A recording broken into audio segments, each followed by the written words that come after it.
జగన్పై అంతంత రంకులేశారు. చివరికి తేల్చింది ఇదా.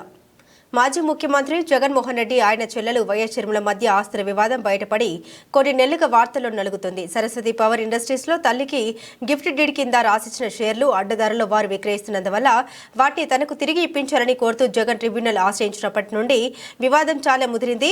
సరస్వతి పవర్ కు సంబంధించిన ఆనుపానులు, పాతి వ్యవహారాలు అన్ని వార్తల్లోకి వచ్చాయి. మొత్తానికి సరస్వతి పవర్ ఇండస్ట్రీస్ కోసం మాచర్ల ప్రాంతంలో దాదాపు 1200 ఎకరాలకు పైగా భూములను సేకరించినట్టు కూడా వార్తల్లోకి వచ్చింది.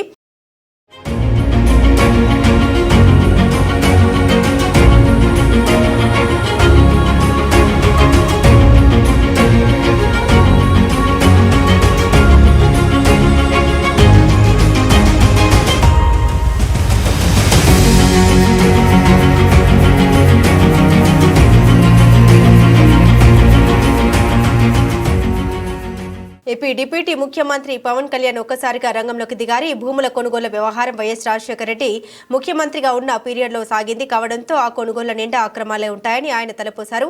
బెదిరించి ప్రలోభ పెట్టి అసైన్ భూములు లాక్కొని ఉంటారని, ప్రభుత్వ భూములను అడ్డదారులో సొంతం చేసుకుని ఉంటారని పవన్ కళ్యాణ్ పాపం ఆశపడ్డారు. అత్యుత్సాహానికి పోయి ఎగబడి ఆ ప్రాంత విజిట్ కు వెళ్లారు. సరస్వతి భూముల గురించి పదే పదే మాట్లాడారు. రెవెన్యూ అధికారులను పురమాయించి ప్రత్యేకంగా సర్వేలు చేయించారు. అన్ని పట్టా భూములే అని తేల్చినప్పటికీ పవన్ శాంతించలేదు. తన పర్యటనలో ఆయన మాట్లాడుతూ ఇక్కడ ప్రజల్ని, రైతులను బెదిరించి భూములు లాక్కున్నారని, వారికి న్యాయం చేస్తామని పవన్ చెప్పుకొచ్చారు. మీకు భరోసా ఇవ్వడానికి వచ్చాం, మీకు అండగా ఉండడానికి వచ్చాం. తీసుకున్న భూమి కాకుండా ఇంకో 350 ఎకరాలు పైచీలకు కనిపించే అది ఫ్యాక్టరీ కోసం తీసుకున్నారు. ముడిసరుకు కోసం 1100 ఎకరాలు. ఈ రోజు వరకు భయపెట్టి ఫ్యాక్టరీ రాలేదు. ఇంకా ఇంట్లో అన్నా చెల్లెలు కొట్టుకుంటా ఉన్నారు. ఇది మీ పొలాలు దోచేసి మిమ్మల్ని ఇబ్బంది పెట్టి ఈ రోజు వరకు అటవీ భూములు ఉన్న స్థానిక ప్రజలందరూ చెప్తా ఉన్నారు. అటవీ భూములు ఉన్న ఇక్కడ 400 ఎకరాలు ఇది రెవెన్యూ భూముల కింద మార్చేసి వాళ్ళు తీసేసుకున్నారు. దీని మీద కూడా సమగ్ర విచారణ జరపాలి. అలాగే దాదాపు 400 ఎకరాల అటవీ భూముల్ని అక్రమంగా రెవెన్యూ భూములుగా రికార్డులు మార్చేసి కాజేశారని తనకు రైతులు చెబుతున్నారని కూడా పవన్ కళ్యాణ్ అప్పట్లో ఆరోపించారు.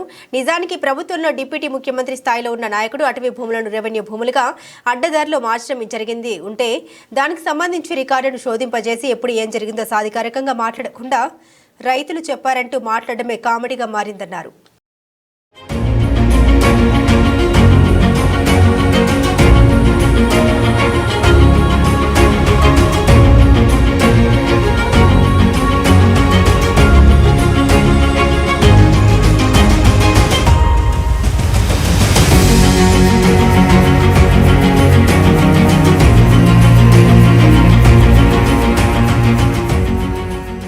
అయితే ఇంతకాలం తర్వాత మొత్తం సరస్వతి పవర్ కు చెందిన దాదాపు 1200 ఎకరాలకు పైబడిన భూముల్లో కేవలం 17 ఎకరాలు మాత్రం ఐసెండ్ భూములు ఉన్నట్లుగా ప్రభుత్వం గుర్తించింది. వాటిని వెనక్కి తీసుకుంటున్నట్లుగా తాజాగా ఉత్తర్వులు ఇచ్చారు. మాచవరం మండలం వేమవరంలో 13.80 ఎకరాలు, పిన్నెల్లో 3.89 ఎకరాలు అసెంట్ భూముల్ని వెనక్కి తీసుకున్నారు.